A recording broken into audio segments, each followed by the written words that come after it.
Hello students, SB ইনস্টিটিউটের YouTube চ্যানেলে তোমাদের সবাইকে ওয়েলকাম। আমি সুদেশনা বিশ্বাস এসবি ইনস্টিটিউটের পক্ষ থেকে আজকে জিওগ্রাফির একটি ক্লাস নিয়ে চলে এসেছি। তোমরা বিগত ক্লাসগুলোতে প্রত্যেকেই দেখেছো যে আমরা বিভিন্ন বিষয়ে আমরা আলোচনা করেছি, পৃথিবীর বিভিন্ন বিষয় সম্পর্কে, তাছাড়াও পৃথিবীর বায়ুমণ্ডল সম্পর্কে আলোচনা করেছি। আজকের ক্লাসটিতে দেখো আমরা কি বিষয় নিয়ে আলোচনা করব। আজকের ক্লাসটিতে ইন্ট্রোডাকশন অফ ইন্ডিয়া এই বিষয়টা নিয়ে আলোচনা করব, অর্থাৎ ইন্ডিয়ার যে ইন্ট্রোডাক্টরি পার্টটা সেটা নিয়ে আমরা আজকে আলোচনা করব। তাহলে সবার প্রথমে দেখো একদম ফার্স্ট যে লোকেশনটা আমরা দেখব, একদম প্রথমেই দেখো ক্লাসের শুরুতেই ম্যাপটা, এই যে ম্যাপটা, এই ম্যাপের মাধ্যমে কিন্তু আমরা ইন্ডিয়ার যে লোকেশন সেটাকে দেখে নেব। সবার প্রথমে কিন্তু আমরা ইন্ডিয়ার লোকেশন দেখব। দেখো লোকেশন অফ ইন্ডিয়া, এখানটাতে আমরা মোটামুটি ভাবে এশিয়ার একটা পার্টকে তুলে এনেছি। আমরা প্রত্যেকেই জানি যে ভারতবর্ষ এশিয়া মহাদেশের অন্তর্গত একটি দেশ। তাহলে এশিয়া মহাদেশের কোন দিকটাতে ভারতবর্ষ অবস্থিত চলো দেখি। দেখো এশিয়া মহাদেশের আমরা জানি প্রত্যেকটা ম্যাপের এটা হচ্ছে উত্তর বা নর্থ, এটা হচ্ছে সাউথ বা দক্ষিণ, আর এটা হচ্ছে পশ্চিম, এবং তার সাথে এই দিকটাকে আমরা পূর্ব দিক বলে আমাদের কাছে পরিচিত প্রত্যেকটা ম্যাপে।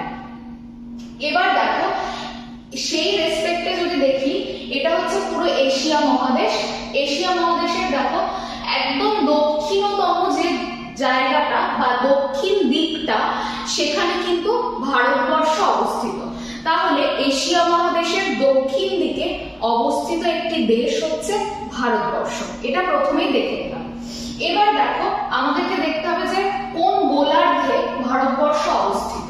তাহলে খেয়াল করো ভারতবর্ষের ঠিক মধ্যভাগ দিয়ে, এই জায়গাটাকে খেয়াল করো, ভারতবর্ষের ঠিক এই একটুখানি সামান্য দক্ষিণ দিক দিয়ে একটা রেখা চলে গেছে। ভারতবর্ষের একদম দক্ষিণ দিক দিয়ে একটা রেখা চলে গেছে। এই রেখাটার মান কত? এই রেখাটার মান 0 ডিগ্রি। দুদিকেই লিখে দিলাম। এই রেখাটাকে আমরা কি বলি? 0 ডিগ্রির যে রেখাটা তাকে আমরা বলে থাকি নিরক্ষরেখা। তাহলে 0 ডিগ্রি বা নিরক্ষরেখা ভারতের কোন দিকে অবস্থিত? ভারতের দক্ষিণ দিকে অবস্থিত। এটা হচ্ছে আমাদের ইন্ডিয়া, এবং এর রেসপেক্টে যদি দেখি নিরক্ষরেখা দক্ষিণ দিকে অবস্থিত। আমরা জানি নিরক্ষরেখা পৃথিবীকে দুটো গোলার্ধে ভাগ করে। একটা গোলার্ধকে বলা হচ্ছে উত্তর গোলার্ধ, অপর গোলার্ধকে বলা হচ্ছে দক্ষিণ গোলার্ধ। তাহলে নিরক্ষরেখার ওপরের দিকটা বা নিরক্ষরেখার ওপরের অংশটাকে বলা হচ্ছে পুরো জায়গা, যত দেশ বা মহাদেশ রয়েছে সেটা উত্তর গোলার্ধের অন্তর্গত। আর নিরক্ষরেখার নিচে বা দক্ষিণ দিকে যত দেশ বা মহাদেশ রয়েছে সেটা সম্পূর্ণভাবে দক্ষিণ গোলার্ধের অন্তর্গত। এইবার যদি তুমি ভালোভাবে খেয়াল করো তাহলে দেখো এরপরেও কিন্তু ভারতবর্ষের মধ্যভাগ দিয়ে একটা রেখা চলে গেছে, ভারতবর্ষের ঠিক এইরকম জায়গা দিয়ে। এই রেখাটার মান কত? এই রেখাটার মান হচ্ছে 23.5 ডিগ্রি নর্থ বা 23.5 ডিগ্রি উত্তর। ভারতবর্ষের মধ্যভাগ দিয়ে দেখা একটা রেখা যাচ্ছে, এই যে আমি এখানে মার্ক করেছি, এটাকে বলা হচ্ছে 23.5 ডিগ্রি উত্তর অক্ষরেখা, যাকে বলা হয় কর্কট ক্রান্তি রেখা বা ট্রপিক অফ ক্যান্সার বলা হয়। তাহলে এটা প্রত্যেকেই আমরা জানি নিরক্ষরেখার উত্তরে 23.5 ডিগ্রি উত্তর অক্ষরেখা রয়েছে, যাকে বলা হয় কর্কট ক্রান্তি রেখা, আর ইংলিশে ট্রপিক অফ ক্যান্সার বলা হয়। আর নিরক্ষরেখার একইভাবে দক্ষিণে 23.5 ডিগ্রি দক্ষিণ অক্ষরেখাকে আমরা বলে থাকি কি? মকর ক্রান্তি রেখা, অর্থাৎ ট্রপিক অফ ক্যাপ্রিকর্ন। তাহলে এইটুকু আশা করা যায় বোঝা গেছে। এবং তোমাদের এটাই দেখানো যে ভারতবর্ষের মধ্যভাগ বরাবর বা মাঝামাঝি বরাবর কিন্তু কোন রেখা অবস্থিত। যদি কোশ্চেনে দেয় যে ভারতবর্ষে কোন রেখার অবস্থান রয়েছে, তখন উত্তরটা হবে কর্কট ক্রান্তি রেখা। কিন্তু নিরক্ষরেখা ভারতবর্ষের ওপর দিয়ে যায়নি, নিরক্ষরেখা ভারতবর্ষের দক্ষিণ ভাগ দিয়ে গেছে।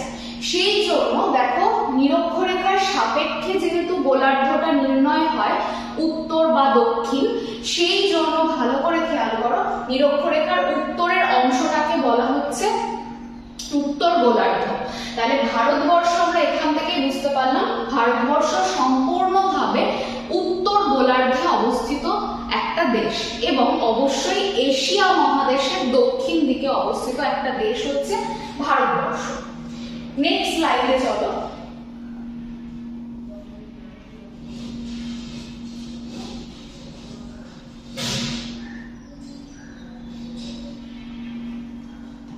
এবার যেটা দেখে নেব আমরা সেটা হচ্ছে ভারতবর্ষের বিস্তারটা ঠিক কতটা জায়গা নিয়ে রয়েছে এবং কোথায় কোথায় কি কি রয়েছে ভারতবর্ষের সেই বিষয়ে জানবো। দেখো এখানে রয়েছে ল্যাটিটিউড আর লংগিটিউডাল এরিয়া অফ ইন্ডিয়া। তাহলে এখান থেকে আমরা কি দেখতে পাবো যে ভারতবর্ষের বিস্তারটা কোথায়। ভারতবর্ষের দেখো একদম যেটা উত্তরতম বিন্দু অর্থাৎ ইন্দিরা কোল, সেখান থেকে ভারতের দক্ষিণতম বিন্দু অর্থাৎ কন্যাকুমারিকা, এই যে রেখাটা তোমরা প্রত্যেকে দেখতে পাচ্ছ আশা করি, সেই রেখা বরাবর ভারতের বিস্তার অর্থাৎ উত্তর থেকে দক্ষিণে ভারতের বিস্তার কত কিলোমিটার? 3214 কিলোমিটার। তাহলে উত্তর থেকে দক্ষিণে ভারতের বিস্তার 3214 কিলোমিটার। এরপর দেখো ভারতের পশ্চিম, আর এটা হচ্ছে ভারতের একদম পূর্ব, অরুণাচল প্রদেশ এখানে, আর এটা হচ্ছে গুজরাট। তাহলে এখানে দেখো ভারতের একদম পশ্চিম থেকে একদম ভারতের পূর্ব দিক পর্যন্ত যদি দেখি তাহলে অর্থাৎ পশ্চিম থেকে পূর্ব দিকের বিস্তার 2933 কিলোমিটার। তাহলে এখান থেকে আমরা দুটো প্রশ্ন পেলাম, একটা কি, একটা ভারতের উত্তর দক্ষিণে বিস্তার 3214 কিলোমিটার, আরেকটা হচ্ছে ভারতের পশ্চিম থেকে পূর্ব দিকের বিস্তার 2933 কিলোমিটার। তাহলে এইটুকু অবধি আশা করা যায় মোটামুটি ক্লিয়ার হলো। এইবার আমরা যাব ল্যাটিটিউডাল বা লংগিটিউডাল যে ডিসটেন্স বা এরিয়া কতটা সেটা সম্পর্কে আমরা জানবো। আমরা অলরেডি জানি যে 0 ডিগ্রি উত্তরের পার্টে রয়েছে ভারতবর্ষ বা উত্তর গোলার্ধে রয়েছে। তাহলে এক্ষেত্রে দেখো যদি দেখি ভারতের উত্তরতম যে বিন্দু সেটা কত? 37 ডিগ্রি 6 মিনিট উত্তর থেকে। এখানে কত রয়েছে দেখো 8 ডিগ্রি 4 মিনিট উত্তর পর্যন্ত বিস্তৃত, কারণ এখানে দক্ষিণ হবে না, পুরোটাই কিন্তু উত্তর গোলার্ধে অবস্থিত।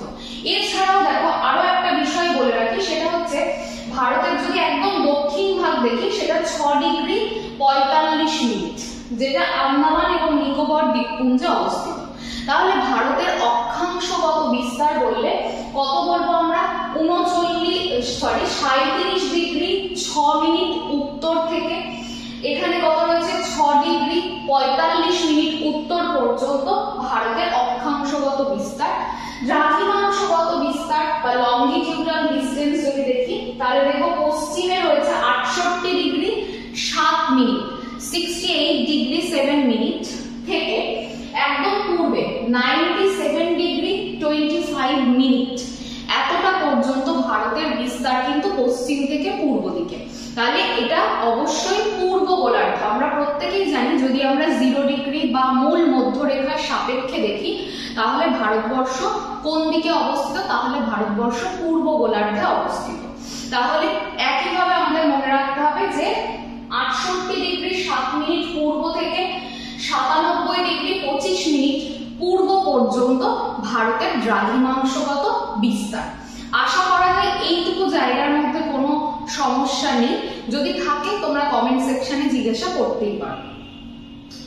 এরপর দেখো এই যে জায়গাটা, এখানে দেখো মোটামুটি ভাবে দেখা তো যাচ্ছে যে ট্রপিক অফ ক্যান্সার বা কর্কটক্রান্তি রেখা কিন্তু ভারতের মধ্যভাগ দিয়ে গেছে, এবং এখানে আরো একটা রেখা দেখো দেখতে পাবে, সেটা কি? Standard meridian. ভারতের ইন্ডিয়ান স্ট্যান্ডার্ড যে মেরিডিয়ানটা সেটা কি আসল, তার জন্য এই ছবিটাকে তোমরা প্রত্যেকে খেয়াল করো। দেখো এই যে ছবিটা, এখানে দেখো একদম ভারতের যেটা পশ্চিম দিক, একদম গুজরাটের গুহার মোটার বলে যে জায়গাটা, সেটা কত degree? 68 degree 7 minute 68 degree 7 minute পূর্বে অবস্থিত। একইভাবে যদি আমরা চলে যাই একদম অরুণাচল প্রদেশ, সেখানে গিয়ে দেখবো এটা কত ডিগ্রিতে রয়েছে? 97 ডিগ্রি 25 বা 97 ডিগ্রি 25 মিনিট পূর্বতে অবস্থিত। দেখো আমাদের প্রত্যেকটা দেশের মধ্যে দিয়ে কিন্তু অসংখ্য দ্রাঘিমা রেখা গেছে। এই যে দ্রাঘিমা রেখা এটা আমাদের সময় নির্ণয়ে সাহায্য করে। আমরা বলি না যে এই জায়গাটার স্থানীয় সময় এত, এইভাবে আমরা পড়ে থাকি। দেখো স্থানীয় সময় আর প্রমাণ সময় এই দুটো বিষয় কিন্তু জানতে হবে। মানে আমাদের প্রত্যেকটা দেশে যত দ্রাঘিমা রেখা রয়েছে ওই দ্রাঘিমা রেখাতে যে সময়টা তাকে বলা হচ্ছে স্থানীয় সময়। আর প্রমাণ সময় কাকে বলা হচ্ছে? প্রমাণ সময় বলা হচ্ছে যে পুরো দেশের মধ্যে যে কোনো একটা দ্রাঘিমা রেখাকে ধরে যদি আমরা সময় নির্ণয় করি তাহলে সেই সময়টাই হচ্ছে প্রমাণ সময়। ভারতের ক্ষেত্রেও কেন এটা করা হলো তার কারণ দেখো, এটাকে দেখো 97 ডিগ্রি 25 মিনিট পূর্ব আর এটা 68 ডিগ্রি 7 মিনিট পূর্ব। তাহলে এদের মধ্যে কি অনেকটা ডিফারেন্স রয়েছে এই দুটো দ্রাঘিমা রেখার মধ্যে। এর মধ্যে দিয়েও অসংখ্য দ্রাঘিমা রেখা রয়েছে, কিন্তু একদম পশ্চিম পূর্ব দিক ভারতের আর একদম পশ্চিম দিক দুটো জায়গার মধ্যে যদি এতটা ডিফারেন্স থাকে তাহলে কাকে আমরা সময় ধরবো? ভারতের যে নিউজ গুলো সেগুলো কিভাবে তৈরি হবে? কোনো ঘটনার বর্ণনার সময় আমরা কি সময় ধরবো? ঠিক এই কারণের জন্য, কারণ এখান থেকে এই এতটা পর্যন্ত কিন্তু আমরা প্রত্যেকে জানি 1 ডিগ্রি যদি দ্রাঘিমার পার্থক্য হয় সময়ের পার্থক্য কিন্তু হয়ে যায় কত? 4 মিনিট। 1 ডিগ্রি দ্রাঘিমার পার্থক্যে সময়ের পার্থক্য হয়ে যাচ্ছে কত? 4 মিনিট। সেখানে এখানে দেখো যে ক্যালকুলেশন করে অনেকটা পার্থক্য হচ্ছে। তাহলে ভারতের পূর্বতম স্থান আর ভারতের পশ্চিমতম স্থানের মধ্যে সময়ের পার্থক্য 1 ঘন্টা 57 মিনিট বা প্রায় 2 ঘন্টা। এই যে 2 ঘন্টার সময়, তাহলে কি অরুণাচল প্রদেশে বা ভারতের পূর্ব দিকের রাজ্যগুলো আলাদা সময় ধরে এগোবে আর ভারতের পশ্চিম দিকের রাজ্যগুলো তারা আলাদা সময় ধরে এগোবে? এটা তো হতে পারে না, কারণ পূর্ব দিকে কিন্তু অনেক তাড়াতাড়ি সূর্যোদয় হয় আবার সূর্যাস্তও হয়, পশ্চিম দিকে তার থেকে কিছুটা দেরিতে কিন্তু সূর্যোদয় হয় এবং সূর্যাস্ত হয়। তাহলে এরকম হলে তো একটা দেশের মধ্যে অরাজকতা তৈরি হবে। ঠিক সেই কারণের জন্য ভারতের ঠিক দেখো এই দুটোর মধ্যে পার্থক্য প্রায় 29 ডিগ্রি। তাহলে 29 ডিগ্রির সাথে যদি তোমরা 4 মিনিটকে গুণ করো তাহলে তোমরা বুঝতে পারবে 116 মিনিট প্রায় এদের মধ্যে কিন্তু সময়ের পার্থক্য। তাহলে 116 মিনিটকে রিকভারি করার জন্যই এখানে ভারতবর্ষের মধ্যভাগ দিয়ে যে দ্রাঘিমা রেখাটা গেছে প্রায় মধ্যভাগ দিয়ে, সেই দ্রাঘিমা রেখাটাকে প্রমাণ দ্রাঘিমা রেখা ধরা হয় এবং সেই দ্রাঘিমাতে যা সময় হয় সেই সময়টাকেই বলা হয় ইন্ডিয়ান স্ট্যান্ডার্ড টাইম। তাহলে এটা খুব ভালো করে মনে রাখবে যে কেন ইন্ডিয়ান স্ট্যান্ডার্ড টাইম আলাদা ধরা হলো এবং কেন অন্য দ্রাঘিমাকে ধরা হলো। আর ভারতের পূর্বতম স্থান এবং পশ্চিমতম স্থানের মধ্যে কত ডিগ্রির পার্থক্য? 29 ডিগ্রির পার্থক্য কিন্তু রয়েছে। তার জন্য কিন্তু 1 ঘন্টা 57 মিনিট প্রায় সময়ের একটা ডিফারেন্স তৈরি হচ্ছে। তাহলে এই জায়গাটা তোমরা কিন্তু অবশ্যই ভুল করবে না, মনে রাখবে, খুব সুন্দরভাবে পড়তে হবে। দেখো এখানটা আমি তোমাদের কাছে ইন্ডিয়ান স্ট্যান্ডার্ড টাইমের যে বিষয়টা সেটাকে আরো ক্লিয়ার করে দিয়েছি।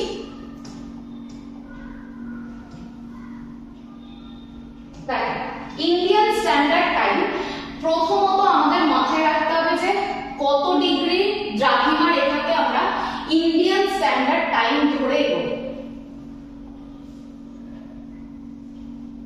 1 সেকেন্ড একটুখানি ওয়েট করো। প্রথম কথা হচ্ছে 82 ডিগ্রি 30 মিনিট পূর্ব। 82 ডিগ্রি 30 মিনিট পূর্ব এই দ্রাঘিমা রেখাটাকে আমরা কি করব? ইন্ডিয়ান স্ট্যান্ডার্ড টাইম বা ভারতীয় প্রমাণ সময় ধরে এগোবো।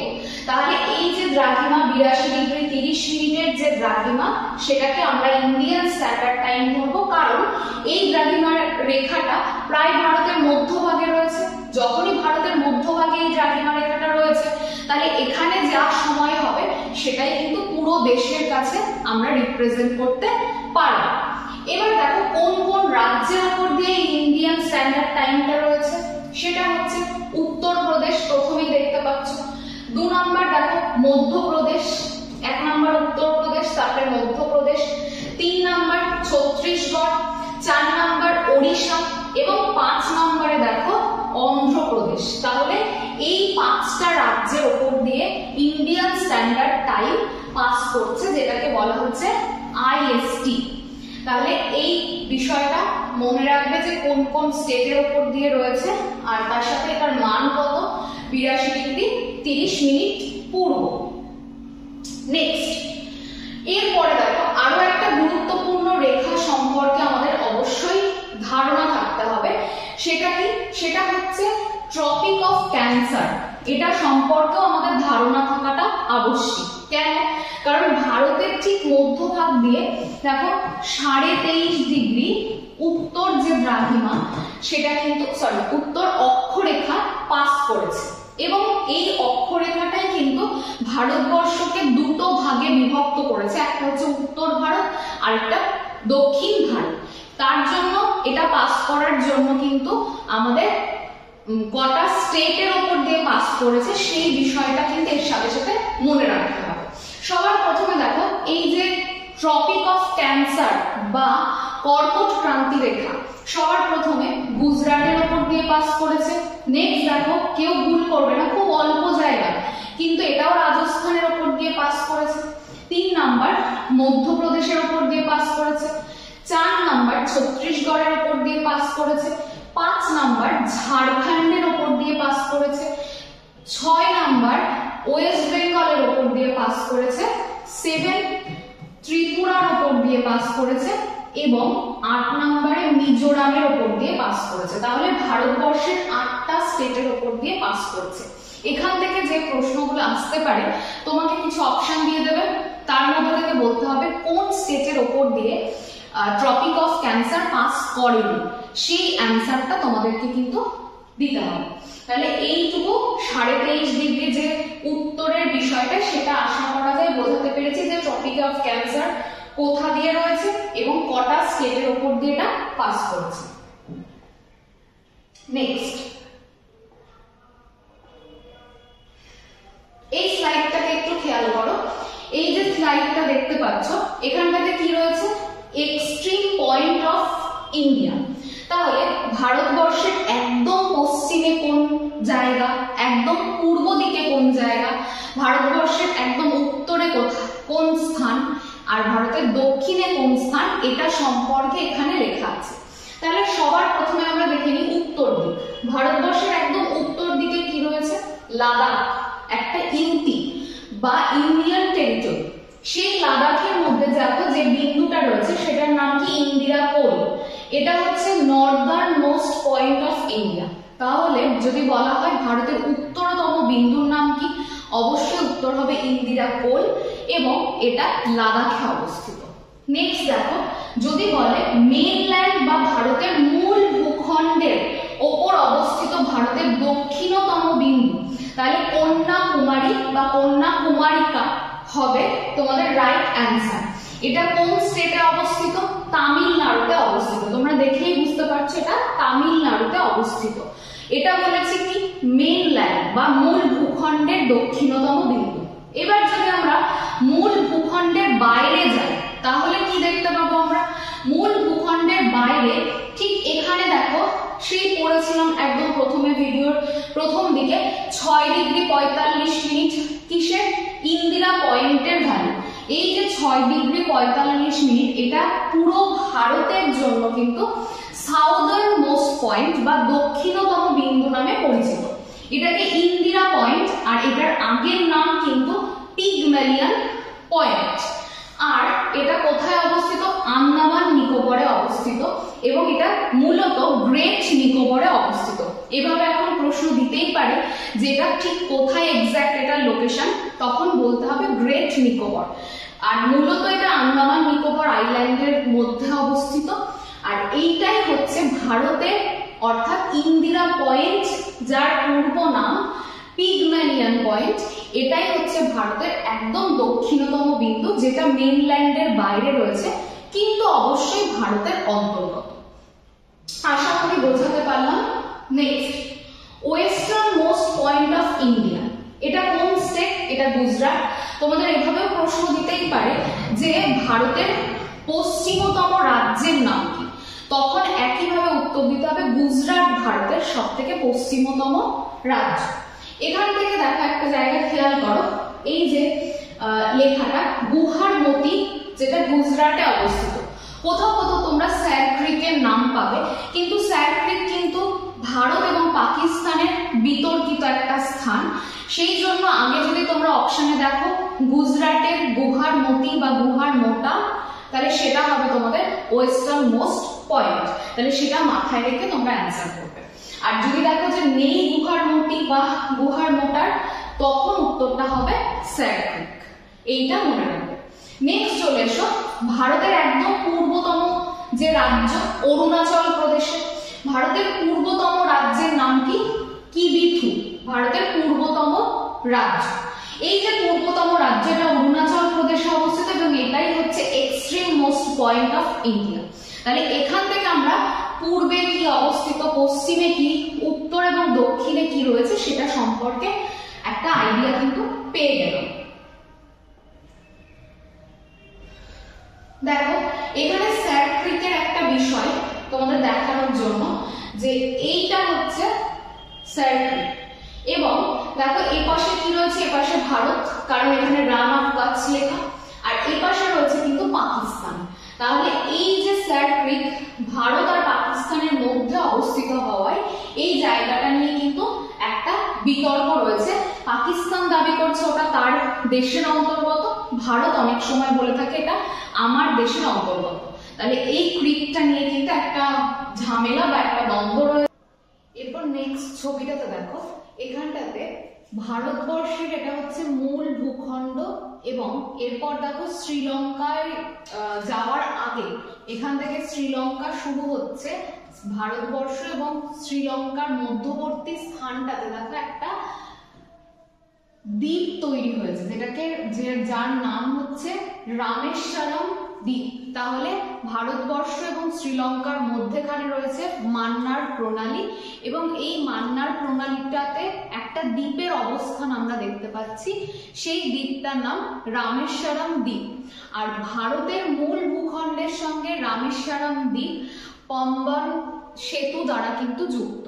তাহলে ভারতীয় মূল ভূখণ্ডের সঙ্গে এই যে রামেশ্বরম যে দ্বীপটা দেখালাম, এইটা হচ্ছে রামেশ্বরম দ্বীপ, এটা কি সেতু দ্বারা যুক্ত? এটা কিন্তু পম্বন সেতু দ্বারা যুক্ত রয়েছে। নেক্সট পার্টটাতে এসো,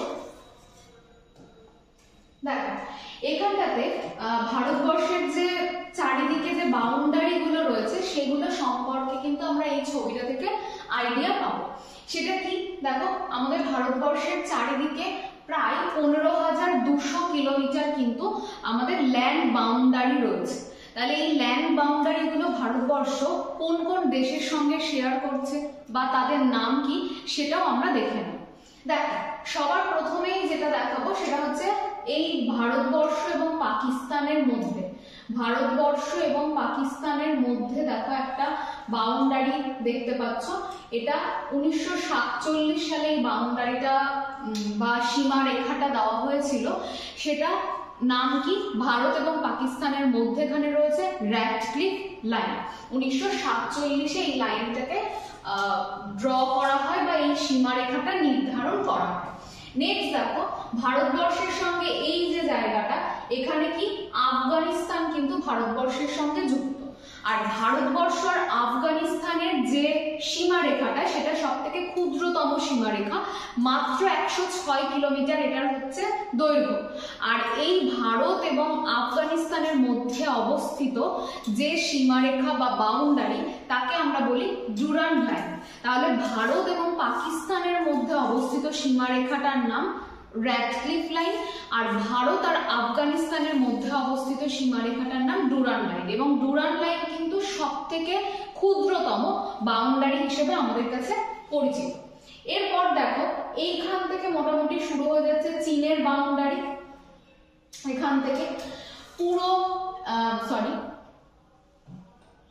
এখান থেকে শুরু হয়ে যাচ্ছে চীনের বাউন্ডারিটা। এবং তাছাড়াও এই অরুণাচল প্রদেশের এখানেও কিন্তু আমরা দেখতে পাচ্ছি ভারত এবং চীনের বাউন্ডারি। এই ভারতবর্ষ এবং চীনের যে বাউন্ডারি বা সীমারেখা, এটাকে আমরা কি বলে থাকি? ম্যাকমোহন লাইন, যেটা 1914 সালে ম্যাকমোহন লাইনটা অঙ্কন করা হয় বা সীমারেখাটা নির্ধারণ করা হয়। এই ম্যাকমোহন লাইনটা প্রধানত আমরা দেখতে পাচ্ছি এই ভারতবর্ষের উত্তর ভাগ এবং উত্তর পূর্ব ভাগের কিছু রাজ্যগুলোতে আমরা দেখতে পাচ্ছি। এরপর দেখো, এই ম্যাকমোহন লাইন ছাড়াও আমাদের ভারত এবং পাকিস্তান আর ভারত এবং চায়না, এই দুটো দেশের সঙ্গে আরো দুটো কিন্তু বাউন্ডারি রয়েছে। কি কি রয়েছে? একটা এলওসি, একটা এলএসি। তাহলে প্রথমে আমরা এলওসিটা দেখে নিই। এটা হচ্ছে এলওসি। এলওসি মানে লাইন অফ কন্ট্রোল। এই লাইন অফ কন্ট্রোল কাদের মধ্যে রয়েছে? পাক অকুপাইড কাশ্মীর এবং ভারতবর্ষের মধ্যে। অর্থাৎ এই যে জায়গাটা দেখতে পাচ্ছ, এই জায়গাটা পাকিস্তান জোর করে ভারতবর্ষের কাছ থেকে দখল করে নিয়েছে এবং সেটা নিজেদের বলে কিন্তু পাকিস্তান দাবি করছে। তাহলে পাক অকুপাইড বা পাকিস্তান অধিকৃত কাশ্মীরের সঙ্গে কিন্তু আমাদের ভারতবর্ষের যে বাউন্ডারিটা, সেটাকে বলা হচ্ছে এলওসি। এখান দিয়ে যে রেখাটা রয়েছে সেটা হচ্ছে এলওসি।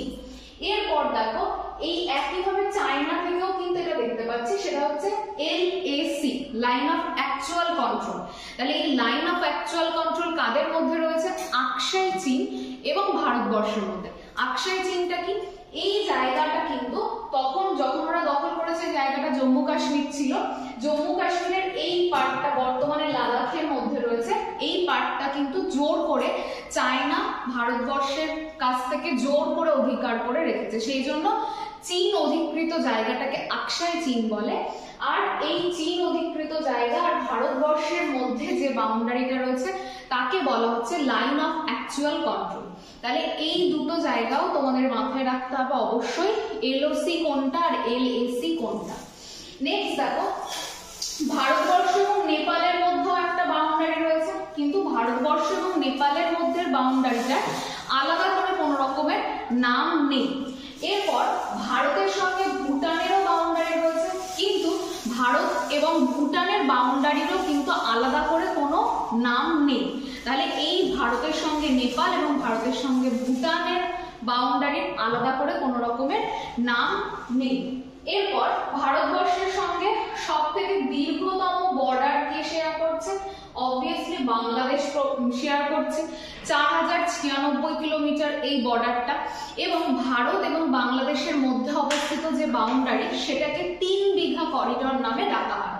তাহলে ভারত এবং বাংলাদেশের মধ্যে অবস্থিত বাউন্ডারিটাকে 3 বিঘা করিডোর বলা হয় এবং এটা সব থেকে দীর্ঘতম বাউন্ডারি। তাহলে সব থেকে ক্ষুদ্রতম কি পেয়েছি আমরা? ভারতের সাথে আফগানিস্তানের, এবং সেটা মাত্র 106 কিলোমিটার। আর সব থেকে দীর্ঘতম যেটা, সেটা 4096 কিলোমিটার, সেটা ভারতবর্ষের সঙ্গে বাংলাদেশের বাউন্ডারিটা রয়েছে। নেক্সট পার্টটাতে দেখো, যেটা এতক্ষণ ধরে আমরা ছবির মাধ্যমে দেখলাম, সেটা এখানে লেখা রয়েছে। সেটা কি? প্রথমেই আগে দেখে নেব যে ল্যান্ড ফ্রন্টিয়ার ইন্ডিয়ার সঙ্গে কতটা রয়েছে? 15,200 কিলোমিটার, যেটা আমি একদম প্রথমেই বলেছিলাম। 15,200 কিলোমিটার রয়েছে বাউন্ডারিটা, ল্যান্ড বাউন্ডারিটা। এবার দেখো কোথায় ইন্ডিয়া এবং বাংলাদেশ 4096, এটাই হাইয়েস্ট। নাম কি? 3 বিঘা করিডোর, যেটা একটু আগে তোমাদেরকে ম্যাপে দেখালাম। এরপর ইন্ডিয়া চায়না 3917 কিলোমিটার, এবং এটার নাম কি? এটার নাম ম্যাকমোহন লাইন। এরপর দেখো ইন্ডিয়া আর পাকিস্তান 3310 কিলোমিটার, এটার নাম র্যাটক্লিফ লাইন। এছাড়াও 24th প্যারালাল নামে ডাকা হয়। তাছাড়া দেখো ইন্ডিয়া এবং নেপাল 1752 কিলোমিটার। এরপর ইন্ডিয়া আর Myanmar 1458 kilometre. India Bhutan 587 kilometre. আর ইন্ডিয়া আফগানিস্তান যেটা হবে 106 কিলোমিটার। এখানে একটু ভুল রয়েছে, 106 কিলোমিটার সব থেকে শর্টেস্ট, এটার নাম ডুরান্ড লাইন। তাহলে এই ম্যাপটাতে দেখো আরো একটা জায়গা তোমাদেরকে দেখিয়ে দিই, সেটা হচ্ছে মায়ানমারের সাথে ভারতের যে বাউন্ডারিটা, সেই জায়গাটা দেখিয়ে দিই। সেটা হচ্ছে এইটুকু অংশ মায়ানমারের সঙ্গে ভারতের বাউন্ডারি। এই অংশটা হচ্ছে মায়ানমার আর ভারতের বাউন্ডারি। তাহলে এটারও কিন্তু আলাদা করে সেরকম ভাবে কোনো নাম নেই মায়ানমার এবং ভারতের। তারপর দেখো এরপর যেটা আমাদের জানতে হবে, আমাদের ল্যান্ড যে ফ্রন্টিয়ার গুলো ছিল সেগুলো আমরা বুঝতে পারলাম আশা করব। যদি না বুঝতে পারো তাহলে কমেন্ট সেকশনে তোমরা অবশ্যই জানাও। এবার আমরা দেখব ভারতের যে টোটাল কোস্টাল লাইনটা রয়েছে সেটার বিষয়ে আমরা এবার স্লাইডে দেখব। দেখো কোস্ট লাইন যেটা, সেটা ভারতবর্ষের কটা স্টেটের মধ্যে দিয়ে রয়েছে এবং কার দৈর্ঘ্য কতটা সেগুলো আমরা একটা একটা করে পড়ব। প্রথমেই খেয়াল করো একদম এই জায়গাটা ভারতবর্ষের কোন স্টেট রয়েছে, এখানে গুজরাট। সেখান থেকে দেখো এই যে পূর্ব দিকে সেখানে ওয়েস্ট বেঙ্গল লাস্ট। তাহলে গুজরাট থেকে পশ্চিমবঙ্গ পর্যন্ত ভারতের মূল ভূখণ্ডের কোস্ট লাইন কিন্তু রয়েছে বা উপকূল রেখা রয়েছে। তাহলে পশ্চিমে গুজরাট থেকে পূর্বে পশ্চিমবঙ্গ পর্যন্ত রয়েছে ভারতবর্ষের উপকূল রেখা এবং অবশ্যই সেটা মেনল্যান্ড। কেন এই কথাটা বলছি মেনল্যান্ড? কারণ মূল ভূখণ্ড ছাড়াও কিন্তু লাক্ষাদ্বীপ রয়েছে এবং তার সাথে আন্দামান ও নিকোবর দ্বীপপুঞ্জ রয়েছে, যে জায়গাগুলোতে কিন্তু আমাদের কোস্টাল লাইন রয়েছে। সেই বিষয়টাতেও আমরা ধীরে ধীরে আসছি। আগে আমরা এখান থেকে দেখে নিই স্টেট কি কি কভার করছে এবং কতগুলো। সবার প্রথমে দেখো 1 নম্বর স্টেট যেটা, সেটা হচ্ছে গুজরাট রয়েছে ফার্স্ট। তারপর দেখো গুজরাট থেকে মহারাষ্ট্র, এটা সেকেন্ড স্টেট। থার্ড দেখো সব থেকে শর্টেস্ট গোয়া। তারপর দেখো ফোর্থে রয়েছে কর্ণাটকা। তারপর রয়েছে কেরালা ফিফথে। এরপর যদি আমি পূর্ব উপকূলের দিকে আসি তাহলে দেখবো প্রথমেই রয়েছে তামিলনাড়ু সিক্সথ, সেভেন্থে রয়েছে অন্ধ্রপ্রদেশ, এইথে রয়েছে ওড়িশা আর নাইনথে রয়েছে ওয়েস্ট বেঙ্গল। তাহলে গুজরাট থেকে পুরো অন্ধ্রপ্রদেশ পর্যন্ত দেখো নাম্বারিং করে দিয়েছি। মোট 9টা স্টেট কিন্তু উপকূল রেখা স্টেটের মধ্যে রয়েছে। এই 9টা স্টেটের নাম পরপর পড়তেই হবে বা মনে রাখতে হবে। এবার দেখে নিই প্রত্যেকটার দৈর্ঘ্য কত। দেখো সবার প্রথমে যেটা রয়েছে সেটা হচ্ছে গুজরাট। এটা সব থেকে দীর্ঘতম। যদি প্রশ্ন দেয় যে ভারতের মূল ভূখণ্ডের কোন রাজ্যে সর্বাধিক উপকূল রেখা বা কোস্ট লাইন রয়েছে, তখন উত্তর দিতে হবে সেটা গুজরাট। নেক্সট অন্ধ্রপ্রদেশ, দেখো সেকেন্ড হাইয়েস্ট, এটা 973.70 কিলোমিটার। তামিলনাড়ুর মধ্যে কত? 906.90 কিলোমিটার। মহারাষ্ট্র 652.60, কেরালা 569.70, ওড়িশা 476.70, কর্ণাটকা 208.00, ওয়েস্ট বেঙ্গল 157.50 আর গোয়া বলেছিলাম সর্বশেষ বা সব থেকে শর্টেস্ট কোস্ট লাইন রয়েছে গোয়ার, সেটা 101.00 কিলোমিটার। তাহলে এখান থেকে দুটো প্রশ্ন খুব ইম্পর্টেন্ট, যে ভারতবর্ষের সঙ্গে কোন রাজ্যের সঙ্গে সর্বাধিক কোস্ট লাইন রয়েছে সেটা গুজরাট, আর সর্বনিম্ন কোন স্টেটের সঙ্গে কোস্ট লাইন রয়েছে সেটা হবে গোয়া। এবার দেখবো প্রত্যেকটা যে কোস্ট তাদের না আলাদা আলাদা নাম রয়েছে, সেই নামগুলো আমাদেরকে দেখতে হবে। দেখো এখানে গুজরাটের এই অংশটার নাম কচ্ছ। তারপর দেখো এই যে অংশটা, এটা হচ্ছে কাথিয়াওয়াড় নামে পরিচিত। এই অংশটা কি গুজরাট প্লেন নামে পরিচিত। এরপর থেকে দেখো মহারাষ্ট্র, গোয়া এবং কর্ণাটক পর্যন্ত কোস্টের নাম কি? কোঙ্কণ উপকূল বা কোঙ্কণ কোস্ট। কোন কোন স্টেট? মহারাষ্ট্র, গোয়া এবং কর্ণাটক। নেক্সট কেরালার নাম কি? মালাবার কোস্ট। কেরালার উপকূলকে বলা হয় মালাবার কোস্ট। এরপর দেখো তামিলনাড়ুর এই অংশটা, তামিলনাড়ু এবং অন্ধ্রপ্রদেশের কিছুটা অংশ, এটাকে বলা হচ্ছে করমণ্ডল উপকূল। তারপর অন্ধ্রপ্রদেশের এই অংশটা থেকে ওড়িশা অবধি, ওড়িশার কিছুটা জায়গা অবধি, এটাকে বলা হচ্ছে নর্দার্ন সার্কাস অর্থাৎ উত্তর সরকার উপকূল। তারপর দেখো ওড়িশার পুরো উপকূলটারই আলাদা নাম রয়েছে, সেটার নাম হচ্ছে উৎকল উপকূল, অর্থাৎ ওড়িশার উপকূলকে উৎকল উপকূল বলা হয়। আর ওড়িশা এবং অন্ধ্রপ্রদেশের কিছুটা উপকূল নিয়ে গড়ে উঠছে উত্তর সরকার উপকূল।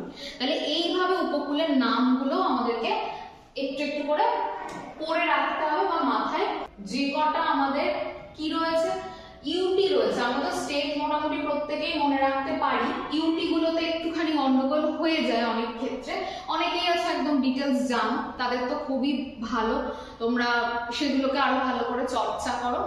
বাকিটা দেখো, এই যে এটা হচ্ছে জম্মু কাশ্মীর, এটা একটা 1 নাম্বার ইউটি। নেক্সট আছে লাদাখ, এটাও একটা ইউটি। এরপর আছে চণ্ডীগড়, চণ্ডীগড়ের লোকেশন দেখে নাও, এরকম জায়গাতে পাঞ্জাব এবং হরিয়ানার মাঝখানে, কারণ পাঞ্জাব এবং হরিয়ানার রাজধানীও চণ্ডীগড়, আবার চণ্ডীগড় নিজেও কিন্তু একটা কেন্দ্রশাসিত অঞ্চল বা ইউনিয়ন টেরিটরি। তারপর দেখো দিল্লি, দিল্লির লোকেশন প্রত্যেকেই মোটামুটি জানো, দিল্লিও একটা ইউটি। এছাড়া বর্তমানে দাদরা নগর হাভেলি এবং দমন দিউ এই দুটো একত্রিত হয়ে গেছে, আগে আলাদা ছিল সেই জন্য আলাদা আলাদা করে পয়েন্ট আউট করা রয়েছে। এইটা মনে রাখবে যে এখন বর্তমানে দাদরা নগর হাভেলি এবং দমন দিউ একত্রিত ইউটি।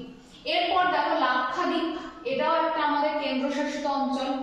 এরপর এই জায়গাটাতে খেয়াল করো পুদুচেরি, এটাও কেন্দ্রশাসিত অঞ্চল, এবং আন্দামান এবং নিকোবর এটাও আমাদের একটা কেন্দ্রশাসিত অঞ্চল। তাহলে আমাদের ম্যাপের মাধ্যমে দেখানো হলো ইউটি গুলো কোনটা কতটা, এটা কিন্তু ভুল করবে না, এটা কিন্তু বর্তমানে একসাথে একটাই ইউটি হিসেবে আমাদের কাছে রয়েছে। দেখো এই যে ম্যাপটা, এই ম্যাপটাকে দেওয়ার উদ্দেশ্য একটাই, সেটা হচ্ছে আমরা এই যে এইমাত্র ইউটি পড়লাম, জম্মু কাশ্মীরের এরিয়াটা খেয়াল করো কত, 42,214 স্কয়ার কিলোমিটার। সব থেকে যদি আমাদেরকে বলে সব থেকে বেশি পরিমাণে এরিয়া নিয়ে রয়েছে কোন ইউটি, তাহলে উত্তর কি দেবো, লাদাখ দেব, কারণ লাদাখের এরিয়াটা দেখো 59,146 স্কয়ার কিলোমিটার, তাহলে এটা হচ্ছে সব থেকে বৃহৎ এরিয়া নিয়ে রয়েছে। আন্দামান নিকোবর, আগে এটা ছিল সব থেকে বৃহৎ, কিন্তু যখন লাদাখ হয়ে গেল, লাদাখের পর কিন্তু লাদাখই হচ্ছে সব থেকে বৃহত্তম এরিয়া নিয়ে থাকা ইউটি। আর একইভাবে যদি তোমাদেরকে বলা হয় যে স্টেটের দিক থেকে সব থেকে বৃহত্তম কোনটা, উত্তর হবে রাজস্থান। আর যদি বলে স্টেটের দিক থেকে সব থেকে ক্ষুদ্রতম কোনটা, তাহলে সেটার উত্তর হবে গোয়া। এবার দেখো দিল্লি সব থেকে জনবহুল বা জনঘনত্বপূর্ণ 1484 স্কয়ার কিলোমিটার, দাদরা নগর হাভেলি এবং দমন দিউ মাত্র 603 কিলোমিটার। তারপর দেখো পুদুচেরি 479 কিলোমিটার, চণ্ডীগড় 114 কিলোমিটার, আর সব থেকে কম এরিয়া নিয়ে থাকা ইউটি হচ্ছে লাক্ষাদ্বীপ 32.62 স্কয়ার কিলোমিটার। তাহলে এইটা ভালো করে মনে রাখবে, মানে প্রত্যেকটা স্কয়ার কিলোমিটারই হবে, মনে রাখবে সব থেকে বেশি বা সব থেকে হাইয়েস্ট এরিয়া কোন ইউটির রয়েছে, হাইয়েস্ট রয়েছে লাদাখের, আর সব থেকে শর্টেস্ট বা সব থেকে লোয়েস্ট রয়েছে কিন্তু লাক্ষাদ্বীপে। আর এখানটাতে দেখো একটা ছোট্ট ম্যাপ, এটাতে একটু আগে তোমাদের দেখালাম লাইন অফ কন্ট্রোল, যেটা পাকিস্তানের সঙ্গে আমাদের ভারতবর্ষের রয়েছে, পাক অকুপাইড কাশ্মীরের সঙ্গে। একইভাবে এটা হচ্ছে আকসাই চীন, এটা কি, এটাকে বলা হচ্ছে এলএসি বা লাইন অফ অ্যাকচুয়াল কন্ট্রোল, যেটা আকসাই চীন মানে চীন এই জায়গাটা ভারতের জায়গা, এটাকে জোর করে অধিকার করে নিয়েছে, এটার সাথে রয়েছে ভারতবর্ষের বা তোমার হচ্ছে ভারতের সঙ্গে চীন অধিকৃত কাশ্মীর, কারণ আগে এটা কিন্তু কাশ্মীরেরই ছিল। আর এই জায়গাটুকু দেখো ভালো করে খেয়াল করো, এই জায়গাটুকু পাকিস্তান আমাদের কাছ থেকে দখল করে আবার চীনকে কি করেছে, গিফট করেছে। তাহলে এটাও কিন্তু মনে রাখবে এই জায়গাটুকু কিন্তু মানে পাকিস্তান চীনকে কিন্তু দিয়েছে, ভারতেরই জায়গা। এটা কোনোভাবে কিন্তু এখনো ইন্টারন্যাশনালি অ্যানাউন্স হয়নি যে জায়গাটা ভারতের নয়, সেই বিষয়টা কিন্তু অ্যানাউন্স হয়নি। এই যে জায়গাটা চার্ট, তোমাদের মনে হতে পারে সবই কি পড়তে হবে, একেবারেই না, কিছু কিছু ইম্পর্টেন্ট পার্ট থাকে সেইগুলোকে আমাদেরকে ভালো করে মাথায় রাখতে হবে। যেরকম অন্ধ্রপ্রদেশ, এখানে কি রয়েছে, এখানে প্রত্যেকটা স্টেট তার ক্যাপিটাল, প্রত্যেকে নিজের ফোনে একটু সার্চ করবে, করে দেখবে স্টেট আর ক্যাপিটাল নেম, অবশ্যই এটা জেনে রাখা ভালো, খুবই দরকারি। আর এই প্রত্যেকটা ক্যাপিটাল প্রত্যেকটা স্টেট কবে ফর্ম হয়েছে সেই বিষয়টা, সেই ডেটটা। এবার আমাদের 28টা রাজ্যই করতে পারবো এরকমটা নয়, সেই জন্য কিছু কিছু বাছা বাছা স্টেট রয়েছে, তাদেরগুলো মূলত করতে হবে। সবার প্রথমেই দেখো অন্ধ্রপ্রদেশ রয়েছে। অন্ধ্রপ্রদেশের রাজধানী তো জানি আমরা হায়দ্রাবাদ।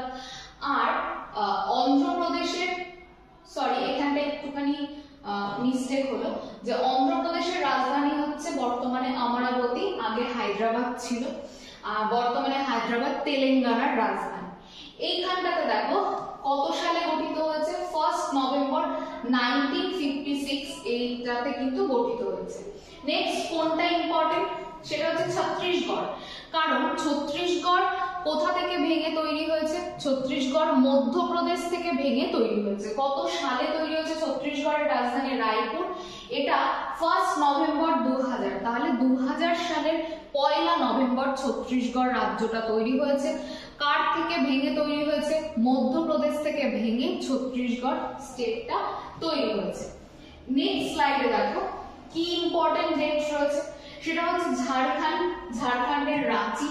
এটাও মোটামুটি রিসেন্ট, ছত্তিশগড় যখন তৈরি হয়েছে 2000 সালের 15 নভেম্বর এটা তৈরি হয়েছে। তাহলে এটাও কিন্তু মনে রাখবে যে একই বছরে ছত্তিশগড় আর ঝাড়খণ্ড গঠিত হয়েছে। ছত্তিশগড় 1 নভেম্বর আর ঝাড়খণ্ড 15 নভেম্বর। নেক্সট স্লাইডটাতে খেয়াল করো কি পড়তে হবে, সিকিমকে, কেন সিকিমকে অর্গানিক স্টেট বলে। আরো একটা কথা দেখো, রাজস্থানের এরিয়া সব থেকে হাইয়েস্ট। আমি বলেছিলাম যদি বলে আমাদেরকে কোন রাজ্যের এরিয়া সব থেকে বেশি বা সব থেকে বড় বা বৃহত্তম, তখন রাজস্থান অ্যান্সার করতে হবে। আর সিকিমকে অর্গানিক স্টেট বলে। এছাড়া দেখো তেলেঙ্গানাটা খুব ইম্পর্টেন্ট পড়বে। তেলেঙ্গানার রাজধানীর নাম হায়দ্রাবাদ এবং 2014 সালের 2 জুন, 1 জুন রাত 12টায় আর কি ঘোষিত হয়। ওই জন্য কোনো কোনো বইটাতে 1 জুনও লেখা থাকে, আবার কোথাও কোথাও 2 জুন থাকে, কিন্তু হিসাব মতো 2 জুন হওয়ার কথা, কারণ 1 জুন রাত 12টার সময় এটা অ্যানাউন্স করা হয়। আলাদা একটা স্টেট, সেটা হচ্ছে তেলেঙ্গানা, যার রাজধানী হচ্ছে হায়দ্রাবাদ। এরপর দেখো সব থেকে বেশি পরিমাণে স্টেট বাউন্ডারি রয়েছে কোন স্টেটের, মানে একটা স্টেটের চারপাশে তো অনেক স্টেট থাকে, তাহলে সব থেকে বেশি সংখ্যক স্টেট বাউন্ডারি কোন স্টেটের রয়েছে, সেটা হচ্ছে ইউপি বা উত্তরপ্রদেশের রয়েছে। আর এরপর দেখে নেবো আমরা উত্তরাখণ্ডকে কি বলা হয়। উত্তরাখণ্ডকে ল্যান্ড অফ গড বলা হয়। এটাও একটুখানি মনে রাখবে, এখানে ডেটটা খুব ইম্পর্টেন্ট যে তা নয়। তাহলে এই অবধি ছিল আজকে আমাদের যে সেশনটা চলছে, মানে আমাদের যেটা আর কি ছিল আজকের ভিডিওর মূল part, introductory part of India, এই পর্যন্তই ছিল। যদি ভিডিওটি ভালো লাগে অবশ্যই তোমরা লাইক করবে, শেয়ার করবে। তোমরা আরো প্রচুর শেয়ার করো, নইলে পরে আমরা আরো বেশি সংখ্যক মানুষের কাছে কখনোই পৌঁছাতে পারবো না। সবটাই তোমাদের প্রচেষ্টা, তোমরা চাইলেই সবটা সম্ভব। এই জন্যই বলবো যে যদি আমাদের ভিডিও ভালো লাগে প্রত্যেকে ভিডিও শেষে একটা লাইক দিও, আর অবশ্যই শেয়ার করো। আর যারা নতুন বা প্রথমবার ভিডিও দেখছো তারা অবশ্যই চ্যানেলটিকে সাবস্ক্রাইব করে পাশে থেকো। সবাইকে বলবো সবাই নিজেদের পড়াশোনার দিকে ফোকাস একদম রাখো এবং প্রস্তুতি চালিয়ে নিয়ে যাও। এসবি ইনস্টিটিউট সর্বদা তোমাদের সঙ্গে আছে। সবাইকে অসংখ্য ধন্যবাদ ভিডিওটি দেখার জন্য।